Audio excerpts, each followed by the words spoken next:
All right, today we're jumping into the world of John Keats. He's one of those poets whose life was just as intense and beautiful as his work. We're going to explore who he was and how he became such a giant of the Romantic movement. So, let's start with a really haunting line. This is what John Keats wanted on his tombstone. He was only 25 when he died, and he was convinced he'd be forgotten, that his life's work would just disappear, like words written on water. Can you imagine? But here's the thing. He was so wrong, and we're about to find out exactly why. Okay, so here's how we're going to break it all down. First, we'll set the scene with the age of feeling. Then we'll get into Keats himself, the outsider poet. After that, we'll tackle his big ideas on truth, beauty, and doubt, and then the incredible power of imagination in his poetry. And we'll wrap up by looking at his legacy, one that is definitely not writ in water. All right, first up, the age of feeling. I mean, what a title, right? A revolution of the heart. You really can't get a grip on Keats without first understanding the world he was walking into, because it was a time of massive change. And that change was called Romanticism. Think of it as a huge rebellion. The era before it, the Enlightenment, was all about logic, order, and reason. Ticking all the boxes. But the Romantics, they looked around and said, wait a minute, what about feeling? What about the messy, beautiful, intense parts of being human? They felt like the heart was getting left behind. So what did they stand for?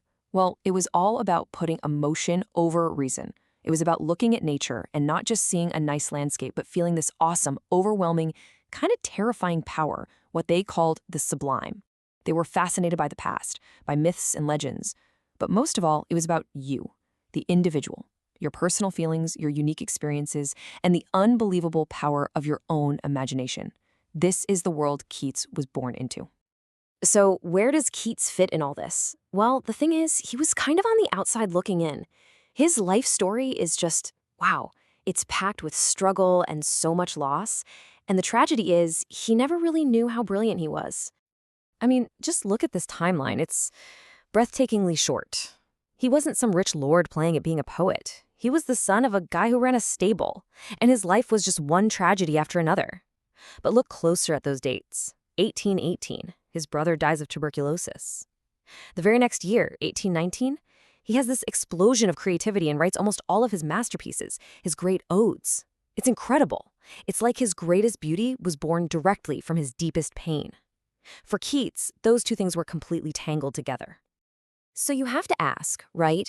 How does someone going through all that come up with such a deep way of looking at the world? Well, that's where we get into his really unique philosophy, his very own answer to living in a world that's confusing and painful. And it all centers on this amazing idea he had, something he called negative capability.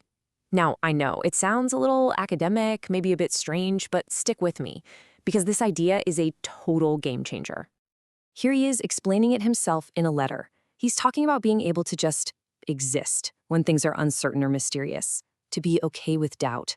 And the key part is that phrase, without any irritable reaching after fact and reason. You know that feeling, that itch you get when you don't know something and you just have to find the answer right away?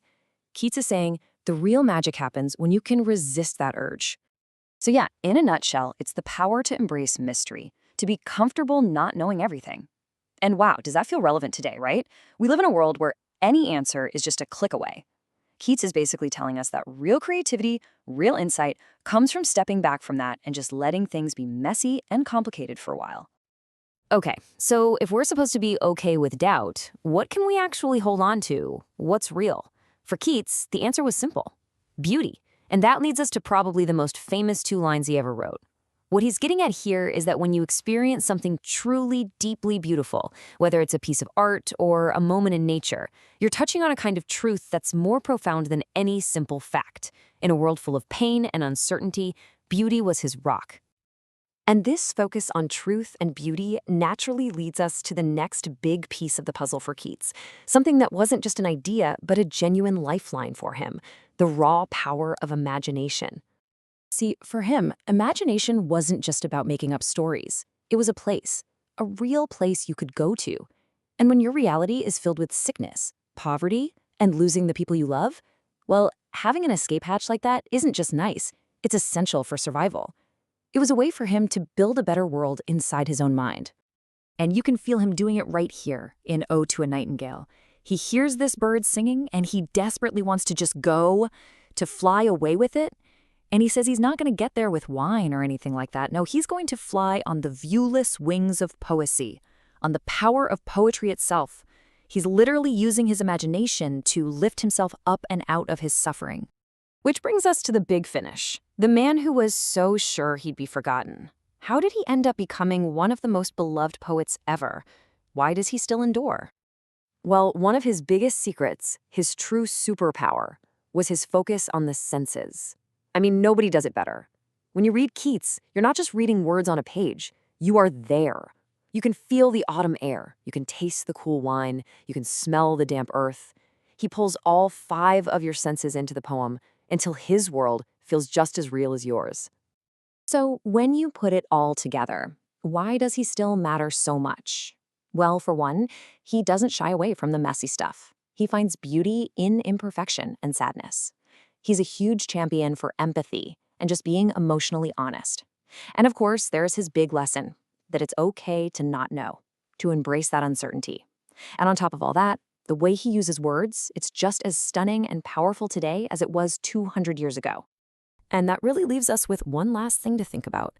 Keats' life was short, full of doubt, full of pain, but he didn't run from it. He dove into it and came back with art that finds truth in beauty and strength in mystery. So you have to wonder, in our world today, a world that gives us instant answers for everything, maybe that's his most important lesson. The simple courage to say, I don't know, and be okay with it.